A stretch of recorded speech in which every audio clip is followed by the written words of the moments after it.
Ground news India YouTube channel और Facebook page देखने वाले सारे भाइयों ने परवीन लोहान की राम राम।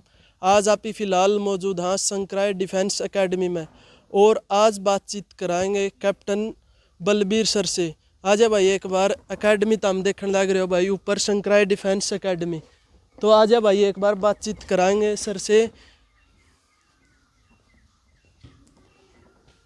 यो तो हम देखने लग रहे हो भाई बोर्ड संक्राय डिफेंस एकेडमी का, और सर फिलहाल ऑफिस में बैठे हैं। आ जाओ एक बार भाई।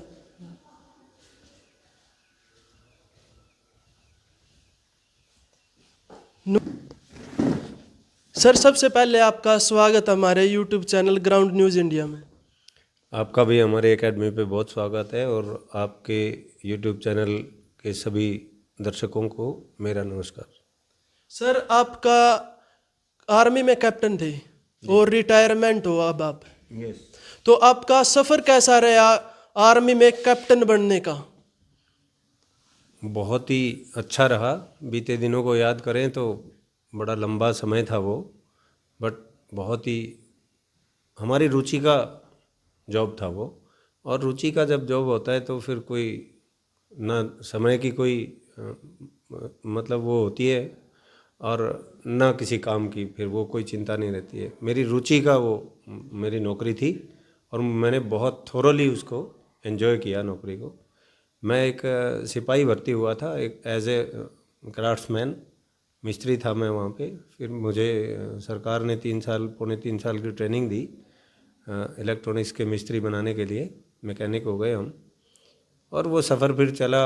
अच्छे मैकेनिक थे हम, मुझे कहना नहीं चाहिए, मेरे जानने वाले कहें तो ये बात ज़्यादा अच्छी है, बट कुछ कुछ लम्हे कुछ बातें याद आती हैं जो हमारे उस्तादों ने हमारे बारे में कही, जिनसे हमें आज भी फ़ख्र होता है कि वो लोग हमें मानते थे।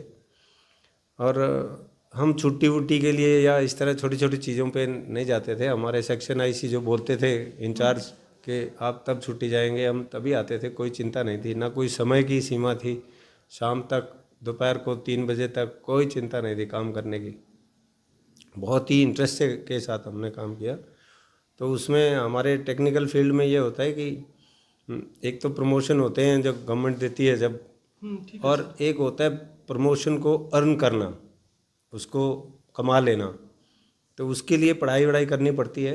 उसमें पढ़ाई करके एक जैसे हमारे आर्मी के अंदर एक एग्ज़ाम होता है, उसमें जैसे यहाँ पे भी होती है मेरिट लिस्ट आती है। वो लिस्ट में जो कट ऑफ में आ गए जिनका नंबर, वो लोगों को फिर एक कोर्स करवाती है गवर्नमेंट, और वो फिर एचएमटी कहलाते हैं। उनका प्रमोशन हो जाता है, सिपाही से सीधे वो एचएमटी बन जाते हैं। एचएमटी का मतलब होता है हवलदार मेजर टेक्निकल। ठीक है सर। तो वो बन गए थे हम। मेरा इलेक्ट्रॉनिक्स फील्ड था।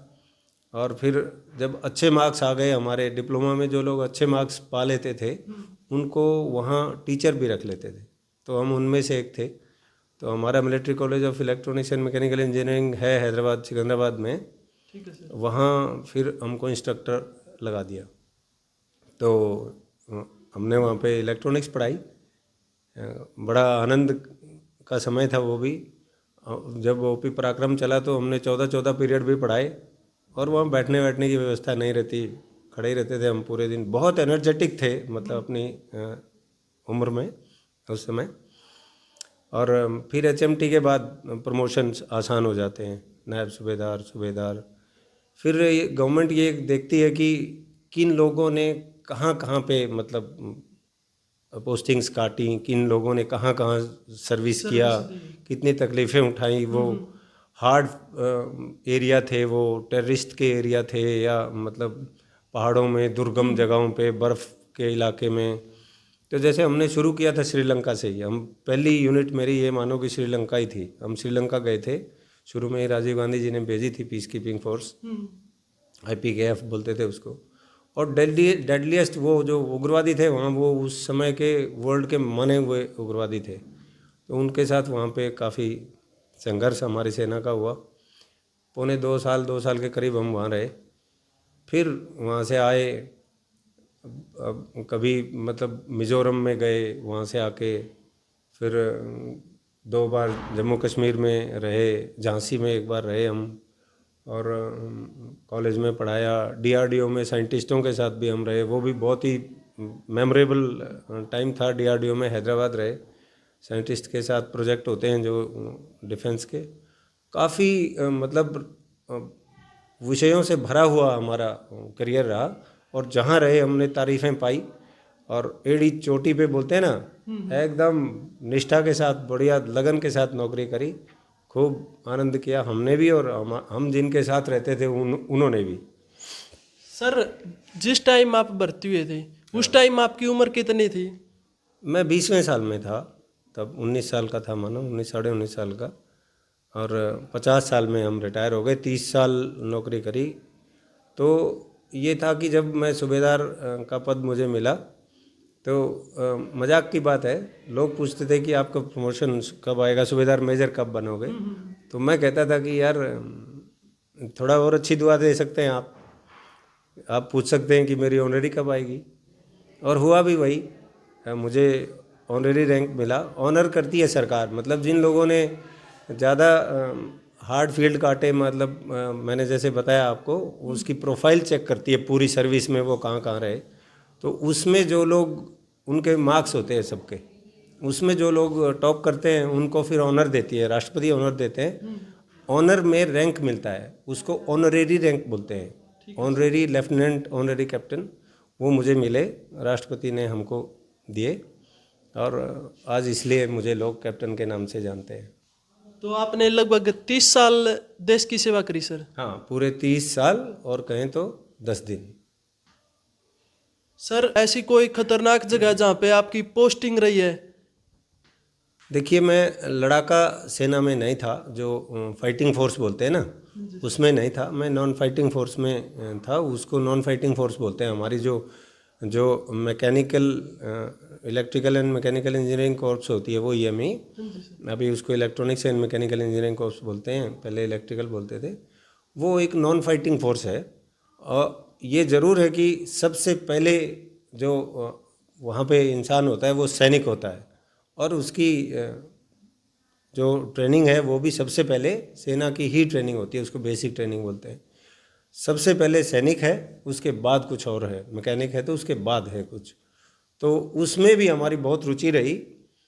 कोई हथियार शायद होगा जो मैंने नहीं चलाया होगा, मुझे बहुत रुचि थी सब चीज़ों में, जैसे बताया आपको। कोई फील्ड ऐसा नहीं, जैसे ड्रिल है, परेड समझते हैं आप लोग, परेड करना, करवाना, फायरिंग करना, करवाना, कुछ भी स्पोर्ट्स में, हर चीज़ में एक्टिव रहे हम, अपने ट्रेड वर्क में भी। और उसमें ये था कि बहुत जगहों पे हम गए, जैसे जम्मू कश्मीर कहते ही तो उग्रवाद ही याद आता है। उग्रवाद है बिल्कुल। 2 बार मैं रहा जम्मू कश्मीर में, 1996 से लेकर 96 तक, और फिर उसके बाद 2005 से 2008 तक आरआर बोलते, राष्ट्रीय राइफल्स में मैं था। तो वो काफ़ी अलग एक्सपीरियंस थे। और जैसे मैंने बताया आपको, शुरू में हम श्रीलंका में थे, तो श्रीलंका तो बहुत ही इनस्टेबल था उस टाइम पे, और बहुत ज़्यादा वहाँ पे टेररिस्ट एक्टिविटीज़ होती थी। बहुत लोग हमारे साथी मरे। हमारे एक, मैं याद करता हूँ उनको, हमारे एक मेजर वीके शर्मा होते थे, हमारे ओसी थे वो, ऑफिसर कमांडिंग, वो भी वहाँ पे शहीद हुए थे। तो काफ़ी लोग वहाँ पे शहीद हुए, हमारे सामने भी, आंखों के सामने भी। हम इस तरह के लोग भी हुए जिनको हम, पता नहीं कहना चाहिए कि नहीं, बोरियों में डाल के लाए, जैसे बाद में उनको सिल के बॉडी पार्ट्स को, और उनको अंतिम संस्कार किए। और जैसे मिज़ोरम में जब हम गए थे, तब भी मिज़ोरम काफ़ी हद तक अनस्टेबल था, बट पीस आ गया था वहाँ, उतना ज़्यादा कुछ नहीं था। बाकी तो जहाँ जहाँ मैं रहा, सिक्किम में रहा, या झांसी में रहा, या कि हिसार में भी मैं रहा, यहीं से रिटायर हुआ लास्ट में। अच्छा, लास्ट पोस्टिंग आपकी यहीं हिसार में थी? हाँ, हिसार ही मेरी लास्ट पोस्टिंग थी। रिटायरमेंट के लिए 1 महीना हमको हैदराबाद जाना पड़ता है, बट मैं यहीं से गया था। अच्छा अच्छा। तो आप अपने गांव की बात करें, आपका गांव कौन सा है? मेरा गांव घिराए है, बट मैं यहीं हिसार में ही, मेरा परिवार, पूरा परिवार, 35-40 घर है हमारे, यहीं रहता हूँ। अच्छा, हाँ जी, हाँ जी। सर जो प्रमोशन होता है, एक तो सीधा डायरेक्ट नौकरी लगते हैं, उसके बाद में प्रमोशन कितने कितने टाइम के बाद होता रहता है, जो आपका कैप्टन तक आप पहुँचे हो? हाँ हाँ, ये कोई फिक्स नहीं होता है। अच्छा सर। आर्मी में जैसे ऑफिसर्स को तो ये फिक्स रहता है, ठीक है सर। बट जवानों के लिए इस तरह कोई टाइम फ्रेम नहीं है कि वो 3 साल में। साल 3 या 5 साल के अंदर हाँ, सब प्रमोशन होगा।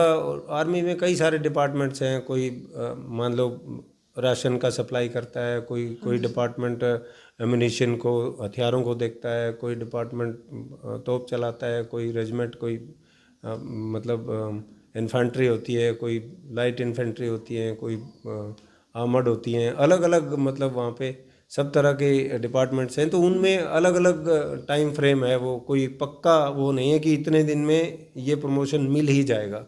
इस तरह का बहुत होना चाहिए, जबकि होना चाहिए। अब तो काफ़ी हद तक सर एक बात और है, जो अब स्टूडेंट है वो एनडीए का एग्जाम पास करते हैं, उस टाइम पे भी एनडीए एग्जाम होता है। बिल्कुल बिल्कुल। और एग्जाम जैसे रनिंग वगैरह 1600 मीटर रेस होती है, पहले भी ऐसे ही होता था या कुछ और था? नहीं, पहले भी 1600 मीटर ही होती थी। इसको एक एक मील की रेस बोलते थे पहले, अब 1600 का वर्ड चल गया है। ठीक है सर। पहले बोलते थे 1 मील की रेस है। अच्छा। तो 1 मील में 1600 मीटर ही होते हैं। और तब इतना ज़्यादा कंपटीशन नहीं था, बट कंपटीशन यूँ हो जाता था कि जो सबसे आगे आते थे उन्हीं को लेते थे तब भी। अच्छा, उन्हीं को लेते। हाँ, बट ये था कि ये प्रैक्टिसिंग का इतना मतलब फैशन नहीं था कि लोग एकेडमीज में जाते हैं और अपने आप को घर तैयार पे ही करते तैयारी हैं। करते थे सर? घर पे तैयारी भी नहीं करते थे। मैं अगर ईमानदारी से कहूँ हाँ जी सर। तो मैंने कोई तैयारी नहीं करी थी। सीधे गए, उन्होंने राजगढ़ रोड पे छोड़ा था 1 मील दूर, तब वहाँ अच्छा, यहीं पर होते थे? यहाँ पे अपने मिनी सेक्रेटरीट के सामने बीआरओ होता था, हाँ जी सर। ब्रांच रिक्रूटिंग ऑफिस, और वो राजगढ़ रोड पे 1 मील दूर जाके छोड़ दिया उन्होंने, और रेडी गो, बस जो सबसे पहले आए उनको ले लिया। तो सर आर्मी के रूल कैसे होते हैं? आर्मी के रूल बहुत ही अच्छे होते हैं, मैं बताऊं, क्योंकि देखो, मैं अभी अभी ये कह रहा था थोड़ी देर पहले, यहाँ कोई बैठे थे, कि डिसिप्लिन ऐसी चीज़ है कि वो ईमानदारी से बताया जाए तो किसी को पसंद नहीं। लेकिन बात यह है, असल बात, कि डिसिप्लिन के बिना कामयाबी भी नहीं है, इसलिए वो ज़रूरी है। अगर आपको कामयाब होना है तो माय डियर, डिसिप्लिन होना पड़ेगा आपको, एक सच्चा शिष्य होना पड़ेगा। डिसिप्लिन होता है शिष्य, और डिसिप्लिन के बिना डिसिप्लिन नहीं हो सकता है, तो बहुत ज़रूरी है वो। इसलिए हम यहाँ पे थोड़ा बच्चों को जब डिसिप्लिन में लाते हैं तो थोड़ी दिक्कत भी होती है किसी किसी को। बच्चे डिसिप्लिन नहीं होते, देखो कोई भी बच्चा हो, थोड़ा मस्ती खोर होते ही हैं बच्चे। सर जैसे लेफ्टिनेंट और कैप्टन बनते हैं, उनके लिए कौन सा एग्जाम देना पड़ता है, क्योंकि स्टूडेंट हमारी वीडियो देखते हैं? हाँ, बच्चों, अगर आपको एज एन ऑफिसर अगर एंट्री करनी है हाँ जी सर। तो एनडीए का एग्ज़ाम होता है +2 करने के बाद, ठीक है सर। और ग्रेजुएट करने के बाद सीडीएस का एग्ज़ाम होता है। मेन एग्ज़ाम्स होते हैं ये, और भी कई तरह की एंट्रीज़ हैं, लेकिन मेन एंट्रीज़ हैं ये। और +2 करने के बाद ये गांव में ख़ास तौर से या कुछ रूरल एरियाज़ में ये दिक्कत है कि बच्चों को ये मालूम नहीं होता है कि आप +2 करने के बाद क्या क्या कर सकते हैं। उनको तो ये भी मालूम नहीं होता कि आपने अगर +2 में साइंस स्ट्रीम से अगर मेडिकल नॉन मेडिकल आपके पास थी तो आप एयरफोर्स के एस ग्रुप में अप्लाई कर सकते हैं, और जो वाई में भी एज वेल कर सकते हैं। जिनके पास साइंस साइड है वो एक्स और वाई दोनों में अप्लाई कर सकते हैं। बहुत सारे बच्चे मेरे पास आते हैं कि सर मेरे पास नॉन मेडिकल थी इसलिए मैंने सिर्फ एक्स में करा है, वाई में तो किया ही नहीं। उसको मालूम नहीं रहता, जबकि उनको आर्ट्स वालों को ये लिमिट है कि वो केवल वाई के लिए अप्लाई कर सकते हैं। उसमें सिर्फ इतना है कि आपको 50% मार्क्स होने चाहिए एग्रीगेट, और इंग्लिश में 50% ज़रूर होने चाहिए। एग्रीगेट का मतलब होता है कि आपके मानो किसी में 55% थे, किसी में 45% थे, तो वो एग्रीगेटेड मार्क्स हो गए 50%। 55 और 45 100 का 2 से डिवाइड करें तो 50। ठीक है सर। लेकिन इसलिए बोला है कि वो 45 जो थे किसी सब्जेक्ट में, वो इंग्लिश में नहीं होने चाहिए। इंग्लिश में आपके 50% होने ही चाहिए। ठीक है सर। एग्रीगेट 50% होना चाहिए, तो आप अप्लाई कर सकते हैं एयरफोर्स के लिए, आर्मी के लिए, नेवी के लिए।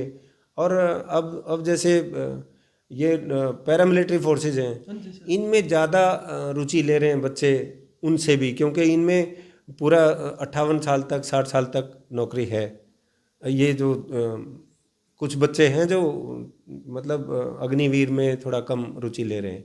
क्योंकि सर उस टाइम पे 10th प्लस 2 करते बच्चे, उस टाइम जानकारी नहीं होती और ना ही कोई बताने वाला होता है कि हाँ इस एग्जाम करने से ये होता है ये होता है। इसलिए पूछ रहे थे कि एक तो ये डायरेक्ट पोस्टिंग होती है सर ऑफिसर रैंक पे, एक होता है सर जो सैनिक भर्ती होते हैं, उसमें क्या होता है, उसमें एग्जाम और यही रेस होती है सेम। नहीं नहीं, सैनिक मैं भी भर्ती हुआ था और मेरे लिए भी अपॉर्चुनिटी थी ऑफिसर बनने की, और मैंने अटेम्प्ट भी किया 3 बार। मैं एसएसबी के लिए गया हूँ। अच्छा सर। मैं बहुत अच्छे से जानता हूँ सारा तरीका, और मुझे बहुत लोगों ने, मेरे गुरुओं ने और मेरे अफसरों ने बहुत थपथपा के भेजा था कि you will do it, we don't have any doubt. उनको उनके मतलब उस पर मैं कसौटी पे खरा नहीं उतरा, उसके लिए मैं आज भी शर्मिंदा हूँ। और बहुत बार मुझे अचंभा भी लगता है कि बहुत लोग ऐसे थे जो उतने काबिल नहीं लगते थे हमको। हमारे करने से नहीं होता, उनको लगने चाहिए, बट हमें ये लगता था कि यार ये हो गया, मतलब औरों को भी लगता था कि सर आपको तो होना ही चाहिए था, ये हो गया कैसे। बट क्या होता है वहाँ, वहाँ कुछ OLQs होती हैं, ऑफिसर लाइक क्वालिटी बोलते हैं उसको, OLQs को। वो क्वालिटीज सारी होनी चाहिए आपके अंदर। आप सिर्फ ईमानदार हो इससे काफ़ी नहीं है, आप देशभक्त भी हैं कि नहीं, आप सच्चे भी हैं कि नहीं, आप मतलब आप अगर अपने सबॉर्डिनेट्स के साथ सलाह मशवरा करके चलने वाले भी हैं कि नहीं, आप अपने सीनियर की रिस्पेक्ट भी, मतलब कितनी सारी बातें हैं जो कि एक ऑफिसर में होनी चाहिए। वो वहाँ पे सब चीज़ों को परखते हैं। अगर आप किसी भी चीज़ में बहुत अच्छे हैं या किसी चीज़ में बहुत बुरे हैं तो आपको रिकमेंड नहीं करते वो। मैं किसी उनका दोष नहीं बता रहा हूँ, हमको जो लगता था वो कह रहा हूँ। मैं 3 बार गया, बहुत बहुत कॉन्फिडेंस के साथ गया, बट मैं वो नहीं कर पाया। कोई बात नहीं, बोलते हैं कि हार जो है आपको बहुत कुछ सिखाती है। हमने बहुत सीखा, आज भी मुझे एक एक पल एसएसबी का बोर्ड का याद है। और वहाँ पे ACC होती है, कई तरह के कमीशन होते हैं वहाँ पे भी। अच्छा सर। ACC कमीशन होता है, जैसे वहाँ पे SCO एक कमीशन होता है, SL एक कमीशन होता है, कई तरह के कमीशन वहाँ पे भी होते हैं, जो कि आप सर्विस में अगर आप सिपाही भी लगे हैं उसके बाद भी आप ऑफिसर बन सकते हैं। हाँ बिल्कुल, आप बन सकें उसके लिए बहुत सारी अपॉर्चुनिटीज़ वहाँ पे हैं। उसमें एग्जाम देने पड़ते हैं सर। बिल्कुल, एग्ज़ाम यहीं के जैसे देने पड़ते हैं। हाँ, वो एग्ज़ाम्स जैसे मैंने भी क्लियर किए थे, और उसके बाद फिर मैं SSB के लिए गया था। तो SSB में जैसे लोग बोलते हैं कि आप 5वें दिन आउट हुआ था मेरा लड़का, कोई बोलता है। एक स्क्रीन टेस्ट होता है वहाँ कितने दिन चलता है सर इंटरव्यू एसएसबी का? अब SSB का इंटरव्यू 4 दिन चलता है, 5वें दिन रिजल्ट बता देते हैं। और यही सेम एनडीए में भी यही होता है सर? सेम सेम SSB का प्रोसीजर सभी कमीशंस का सेम है, अच्छा सर। उसमें कोई फर्क नहीं है। तो सर आपने देश की सेवा करी और अब आप एकेडमी कर रखी है आपने, तो कैसा कुछ रहा कि आपके क्या मन में आया कि एकेडमी ही खोलें या और? देखिए, जैसे मैंने बताया, वो मेरी रुचि का काम था। मैं इस बात में कोई एहसान नहीं करता हूँ कि मैंने देश की सेवा करी। मैं ऐसा कोई शब्द मैं नहीं बोलता, आप लोग बोलें, चलो आप लोगों की इच्छा है। सर देश की सेवा करी हाँ, आपने। और ये जो काम मैं कर रहा हूँ ये भी मेरी रुचि का काम है। जैसे मैंने बताया कि मैं इलेक्ट्रॉनिक्स पढ़ाता था वहाँ कॉलेज में, और रुचि बड़ी थी कि कुछ जो मैं जानता हूँ वो सिखाया जाए। मैंने अपनी लाइफ में हर चीज़ में सीखा है। मैं वो आर्मी में भी बोलता था कि कुछ भी हो, मैं कभी भी ये नहीं कहता कि ये नहीं हो सकता, और इस चीज़ में मैं बिलीव भी नहीं करता आज भी। क्योंकि अगर आप कहेंगे कि ये काम नहीं हो सकता, आपका वाक्य पूरा होने से पहले कोई आदमी हाथ खड़ा कर देगा, बोलेगा ला मैं अभी कर दूं। समझ रहे हैं? तो ये नहीं कि आपसे नहीं हो सकता तो वो काम आप डिक्लेयर कर दें कि हो ही नहीं सकता। हाँ, और कोई भी कर सकता है सर। कोई भी, उसके लिए चुटकियों का काम है, आपके लिए भारी है वो। भारी है सर। तो ये जो काम है ये भी मेरी रुचि का काम है। मुझे बहुत अच्छा लगता है अगर बच्चे यहाँ पे आकर के कोई पढ़ लिख करके मेहनत करके ग्राउंड पे जब वो कामयाब होते हैं और मुझे काजू कतली का डब्बा लेकर मेरे सामने आते हैं, इससे बड़ी खुशी मुझे कुछ नहीं लगती। सही बताऊँ, मुझे बहुत अच्छा लगता है। सर जो आर्मी के रूल हैं आपने देखे भी है और सब फॉलो भी करे हैं, तो स्टूडेंट यहाँ पे रहते हैं, सेम वही रूल अपनाते हो या कुछ अलग होते हैं? मैं उनको ऐसे भारी भारी शब्दों का इस्तेमाल नहीं करता हूँ यहाँ पे कि मैं आपको डिसिप्लिन लाऊंगा, मैं आपको रूल्स में रखूँगा। मैं ये बल्कि ये कहता हूँ कि मैं आपको थोड़ा संस्कारी बनाऊँगा, संस्कार सिखाऊँगा आपको। संस्कार में सब चीज़ आ जाती है। संस्कार में आपकी पोलाइटनेस भी आ जाती है, और आप के जो ड्यूज़ है ना, ड्यूज़ ड्यू रिस्पेक्ट है, अगर छोटे को देनी है कैसे, बड़े को देनी है कैसे, आपको समय से उठना है, वो सब संस्कार में आ जाता है। उसमें पेरेंट्स को भी हम यही बोलते हैं कि बच्चों को हम संस्कारी बनाने का भी प्रयास करते हैं। एकेडमी सर कितने साल हो गए स्टार्ट किया आपने? मुझे हो गए 5 साल, 6ठा साल है ये। 1 सितंबर 2019 से मैंने ये एकेडमी शुरू करी थी। सर अब तक आपकी एकेडमी से कितने बच्चे नौकरी लगे हैं? हाँ, मेरे बच्चे बहुत लगे हैं। मैं अगर सही सही बताऊं आपको तो करीब करीब 500 बच्चे मेरे अभी तक लगे हैं। सर एक बात और है, आपका 2 काम तो हमने देखे, बिल्कुल आपने देश की सेवा भी की और एकेडमी भी है, और तीसरा यूट्यूब चैनल। 3 काम करना सर बहुत मुश्किल होता है, एक काम ही वो मुश्किल हो जाता है और आपने 3 काम कर रखे हैं। ऐसा है जी, काम तो पूजा है। और देखिए आपको मैं बताऊं कि मैं सुबह 6:30 बजे यहाँ पहुँच जाता हूँ। ठीक है, 6 बजे घर से निकलता हूँ, 6:30 बजे ग्राउंड पे पहुँचता हूँ मैं। ग्राउंड भी हम करते हैं साथ बच्चों के, वो भी अच्छा लगता है क्योंकि मतलब ये सिर्फ ये नहीं है कि मुझे अपनी सेहत का ख्याल है, बल्कि ये भी रहता है कई बार कि जो एक तो होता है मतलब वो जो हमेशा जैसे कोच है, कोच हमेशा अपनी परफॉर्मेंस को बेस्ट करने के उसमें रहता है, और मेरे जैसे जो न्यूट्रल आदमी होते हैं वहाँ वॉकिंग करते रहते हैं या रनिंग करते रहते हैं, वो बच्चों को सिर्फ देखते रहते हैं।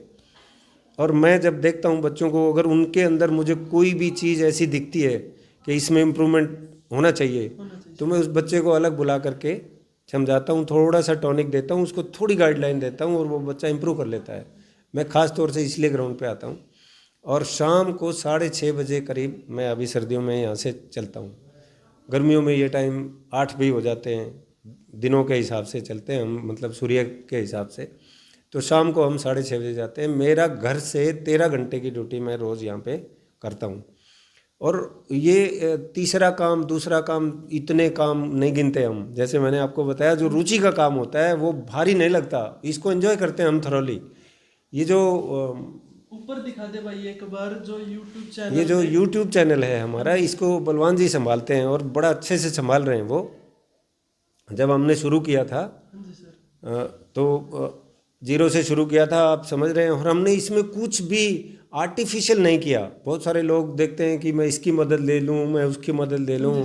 मुझे फ़ख्र है इस बात पे कि बलवान जी ने किसी की मदद नहीं ली, बल्कि लोग उनसे गाइडलाइन लेने आते हैं कि मैंने नया चैनल खोला है, मैं क्या करूँ। बलवान जी ने किसी से कोई मदद नहीं ली, सिर्फ परिश्रम किया इन्होंने।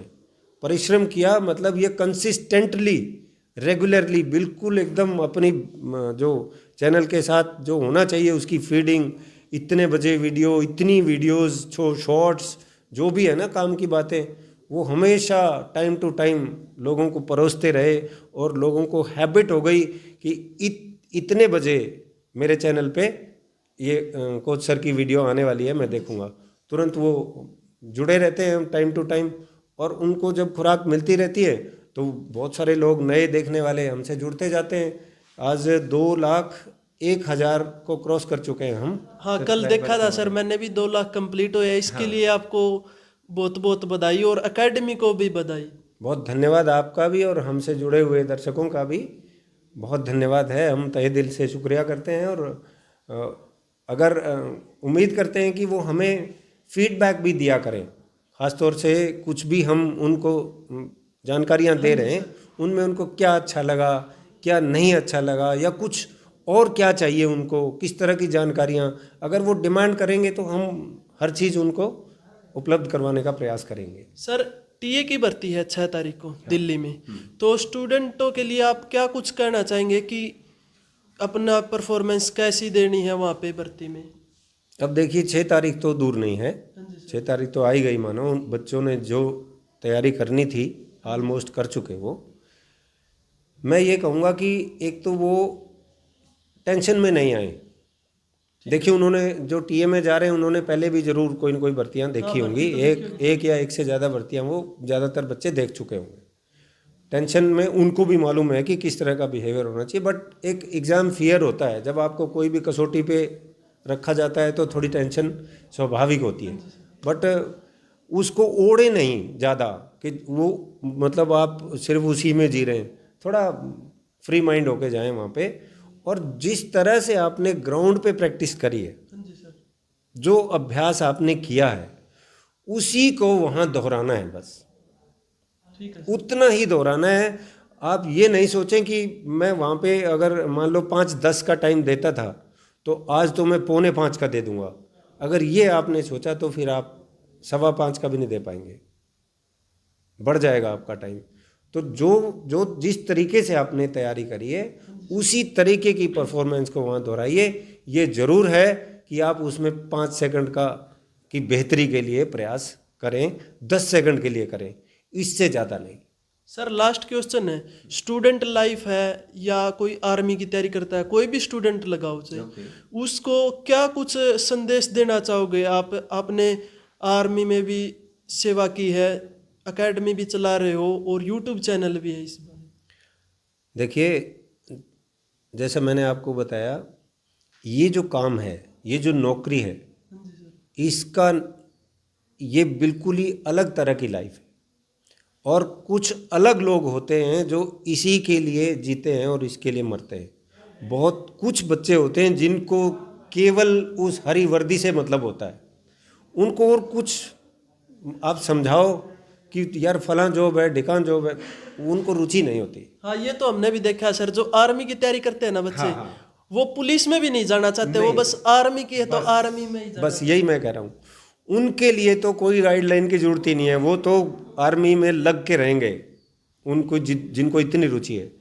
और जो जो थोड़े से कंफ्यूज बच्चे हैं, जिनको लगता है कि यार पुलिस में जाऊं कि आर्मी में जाऊं कि क्लर्क लगूं कहीं या कंडक्टर लगूं बस का, उनके लिए मैं ये कहता हूं कि बेटा ये जो जॉब है ये बहुत ही मतलब साहस का जॉब है और बड़ा रोमांच है इसमें।